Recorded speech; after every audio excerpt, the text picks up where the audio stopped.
আজকে অনেক বছর আপনাদের সাথে আমার জার্নি, আপনারা কিন্তু দেখে আসছেন। আমার অনেক সময় এমন হয়েছে যখন নাকি একটা ভালো সিনেমা, একটা বড় সিনেমা আমি প্রেজেন্ট করতে গেছি, তার ম্যাক্সিমাম সময়টাই কিন্তু আমাকে অনেক বাধার মুখে পড়তে হয়েছে। ম্যাক্সিমাম সময় কিন্তু দেখা গেছে কিছু মানুষ একত্রিত হয়েছেন, রুখবার চেষ্টা করেছেন, কিন্তু আমি তো আসলে তাদের জন্য সিনেমা বানাই না, তাদের জন্য সিনেমা করিও না। আমি সব সময় সিনেমা করি বাংলাদেশের জন্য, বাঙালির জন্য। আমি সব সময় চেষ্টা করি বাংলা সিনেমা কিভাবে পৃথিবীময় ছড়িয়ে যাবে। আজকে আপনি যে চমৎকার একটা প্রশ্ন করেছেন, আসলে একজন বিখ্যাত মানুষ বলে গেছিলেন, যে কোনো একটা সফলতার সাথে সাথে একটা কালো ছায়াও কিন্তু চলতে থাকে। কালো ছায়াটা সেই সফলতাকে গ্রাস করতে চায়, কিন্তু ফাইনালি গিয়ে আর পারে না। তো তুফানের যে স্টোরিটা এমন হয়েছে, কালো ছায়া চলেছে সাথে সাথে, হয়তো চলবে আরো, কিন্তু আজকের এই তুফান কেন? ইনশাল্লাহ আমি যতদিন ভালো সিনেমা করব, আমি আমার সিনেমাকে বুঝেই করব।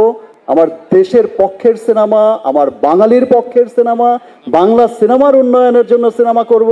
আমি কোনো কালো ছায়ার জন্য সিনেমা করব না। আর সেই ভাইবটা আমি কিন্তু এবার কোশ্চেনে আসি, অ্যান্সারে আসি।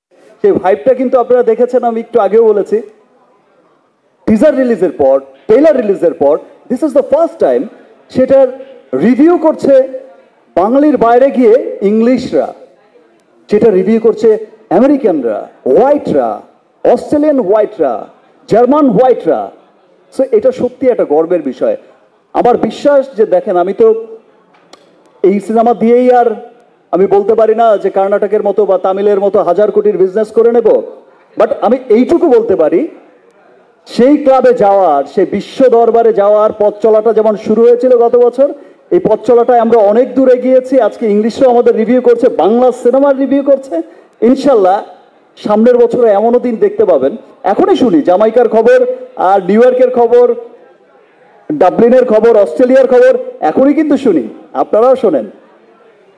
ইনশাল্লাহ তুফানে গত বছরের চাইতে বেশি নিউজ শোনা যাবে ইন্টারন্যাশনাল, তার সাথে এন্টায়ার মিডল ইস্টের একটা ভালো নিউজ শোনা যাবে, এবং আগামী বছরগুলোতে এর ধারা অনেক অব্যাহত থাকবে এবং অনেক দূরে এগিয়ে যাবে।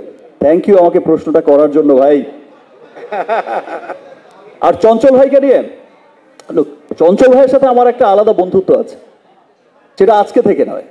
আমাদের দেখা, আমাদের আড্ডা, সে কিন্তু অনেক বছর ধরেই, অনেক বছর আগে থেকে আমরা সবসময় কিন্তু চাইতাম যে আমরা একসাথে কাজ করি, এবং আমরা সবসময় চাই যে বাংলা সিনেমার কত, চঞ্চল ভাই কিন্তু মনে প্রাণে চেষ্টা করে যায় যে কত একটা ভালো সিনেমা মানুষকে উপহার দেবে, দর্শকদের উপহার দেবে, দেশ বিদেশ থেকে তার সুনাম করবে। আজকে যখন পদাতিকের ট্রেলার দেখেছি, আমার এত ভালো লেগেছে। আমি কলকাতা শহরে বসেই যখন নাকি চঞ্চল ভাইকে নিয়ে কথা বলছিলাম, মানুষের এত ভালোবাসা দেখেছি, পদাতিকের গল্প শুনেছি, আমার সত্যি চঞ্চল ভাইকে নিয়ে, ইয়েস চঞ্চল ভাই আমারই বন্ধু, আর ব্যাপারটা এমনই ছিল। খুব গর্বের একটা নাম চঞ্চল ভাই। আর চঞ্চল ভাই ব্যাপারটা কিন্তু আমি তো শুরুতেই ধন্যবাদ দিয়েছি, এবং এই যে বোঝা যে আমরা একসাথে কাজ করে, একসাথে কাঁধে কাঁধ মিলিয়েই আমাদের সিনেমাকে এগোতে হবে। রাফি বলল যে এটা অনেক আর্টিস্টই বুঝতে চায় না, সত্যি তাই। থ্যাংক ইউ চঞ্চল ভাই, এগেইন থ্যাংকস।